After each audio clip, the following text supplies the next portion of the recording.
तो आज हम एक बहुत ही जानी पहचानी कविता को थोड़ा गहराई से देख रहे हैं। चुने हुए रास्ते। हाँ, रॉबर्ट फ्रॉस्ट की। एक पीला जंगल, दो रास्ते और एक यात्री। हम सबने सुनी है ये। बिल्कुल।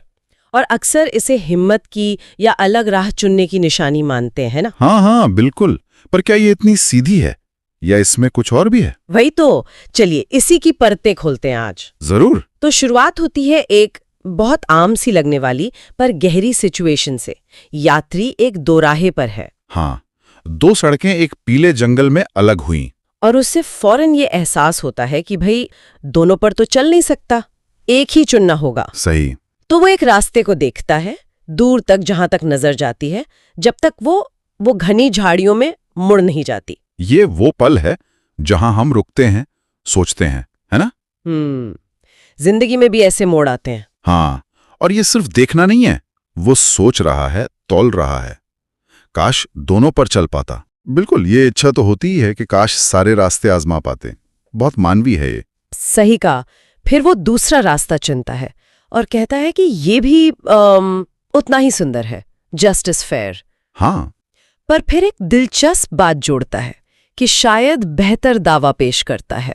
क्योंकि वो घासदार थी और चाहती थी कि कोई उस पर चले, जैसे उस पर कम लोग चले हों। एक अलग सा खिंचाव। हाँ, यहीं पर थोड़ी गुत्थी बनती है ना। हाँ। कैसे? पहले कहा उतना ही सुंदर, फिर कहा शायद बेहतर। हाँ। ये शायद बड़ा महत्वपूर्ण है यहाँ। अच्छा। ये यात्री की अपनी सोच है, उसका अंदाजा।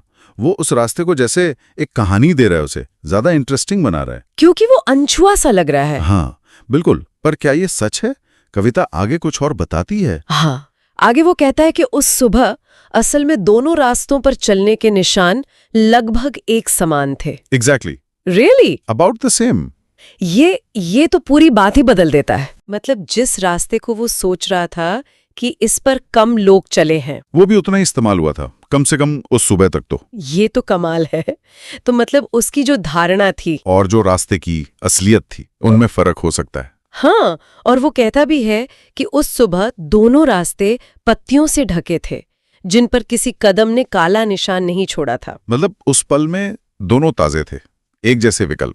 तो ये कम चला हुआ रास्ता चुनने वाली बात ये बाद में आई होगी दिमाग में। लगता तो यही है, शायद कहानी बनाते वक्त ये विचार आया हो। फिर वो पहले रास्ते को किसी और दिन के लिए छोड़ने की बात करता है, पर उसे शक भी है। हाँ, वो कहता है ये जानते हुए कि कैसे एक रास्ता दूसरे रास्ते की ओर ले जाता है। मुझे संदेह था कि क्या मैं कभी वापस आ पाऊंगा। ये कितनी सच्ची बात लगती है ना। बिल्कुल, जिंदगी में यही तो होता है। एक